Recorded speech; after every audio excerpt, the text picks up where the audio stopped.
जमनापुर गांव की दोपहर हमेशा एक खास खुशबू से शुरू होती थी। जैसे ही घड़ी में 12 बजते, गांव के चौक पर खड़ा दिलीप का ठेला खुल जाता। ठेले के ऊपर बड़े बड़े लाल अक्षरों में लिखा था, 220 रुपये की नॉनवेज बाहुबली थाली। ठेले के पास से गुजरते ही मसालों, ताजे चावल और गरम गरम ग्रेवी की खुशबू लोगों को अपनी ओर खींच लेती थी। गांव वाले कहते थे, अगर पेट और मन दोनों भरना हो तो दिलीप के ठेले पर ही जाओ। एक दिन पास के गांव से राजू नाम का आदमी वहां पहुंचा। उसने जैसे ही बोर्ड पढ़ा, उसकी आंखें फैल गईं। अरे भाई, इतनी महंगी 220 रुपए की थाली? भाई, ये कोई मामूली थाली नहीं है, ये है बाहुबली थाली। अगर इसे पूरा खा लिया तो 2 दिन तक भूख नहीं लगेगी। अच्छा, ऐसा क्या है इसमें? सुनो भाई, इसमें मिलेंगे खिले खिले बासमती चावल, 2 बड़े मटन के पीस, 2 चिकन के पीस, 2 मछली के पीस, ताजा सलाद और सबसे खास बात, तीनों की ग्रेवी अनलिमिटेड। क्या इतना सब एक ही थाली में? हाँ भाई, इसी वजह से तो ये थाली हमारे गांव की सबसे फेमस है। और अगर मुझे मटन का एक और पीस चाहिए तो एक पीस के 50 रुपए और लगेंगे। 50 रुपए एक पीस के? बड़ा महंगा है। पहले एक थाली खत्म करके दिखाओ, फिर बात करना। हालत पतली हो जाएगी, दूसरे पीस की जरूरत ही नहीं पड़ेगी। ठीक है भाई, आज देखते हैं तुम्हारी बाहुबली थाली का दम। लगा दो एक 220 वाली। दिलीप ने तेजी से काम शुरू किया।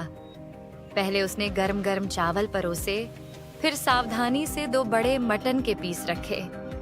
उसके बाद चिकन और सुनहरी तली हुई मछली के पीस सजाए। ऊपर से रंग बिरंगा सलाद और कटोरी में खुशबूदार ग्रेवी। थाली देखकर राजू के मुंह में पानी आ गया। वाह भाई, दिखने में तो सच में बाहुबली लग रही है। उसने पहला निवाला मटन का लिया। जैसे ही मटन मुंह में गया, अरे ये तो मुंह में जाते ही घुल गया। क्या मसाला है! भाई, एक घर के बने सीक्रेट मसाले हैं। राजू चिकन और मछली खाते खाते बार बार कहता रहा, सच में ऐसा स्वाद पहले कभी नहीं चखा। आखिरकार बड़ी मेहनत से उसने पूरी थाली खत्म की और गहरी सांस ली। भाई दिलीप, मेरी जिंदगी की सबसे बढ़िया थाली थी ये। ऐसे ही बनाते रहो, मैं फिर जरूर आऊंगा। दरवाजा हमेशा खुला है भाई, कभी भी आना। शाम का समय था। दिलीप अपना ठेला समेट रहा था, तभी एक कमजोर सा बूढ़ा आदमी कांपते कदमों से उसके पास आया। बेटा, मैंने कल से कुछ भी नहीं खाया, क्या थोड़ा खाना मिल सकता है? अरे काका, माफ करना, अभी थोड़ी देर पहले आते तो मटन के कुछ पीस बचे थे, दे देता। अब सब खत्म हो गया। कोई बात नहीं बेटा, आगे कहीं देखता हूँ। वह धीरे धीरे आगे बढ़ गया। दिलीप का मन अशांत हो उठा। पता नहीं काका को खाना मिलेगा भी या नहीं। बूढ़ा एक बिरयानी वाले ठेले पर रुका। बेटा, 2 दिन से भूखा हूँ, कुछ बचा हो तो दे दो। 120 रुपए प्लेट है, पैसे दो, अभी देता हूँ।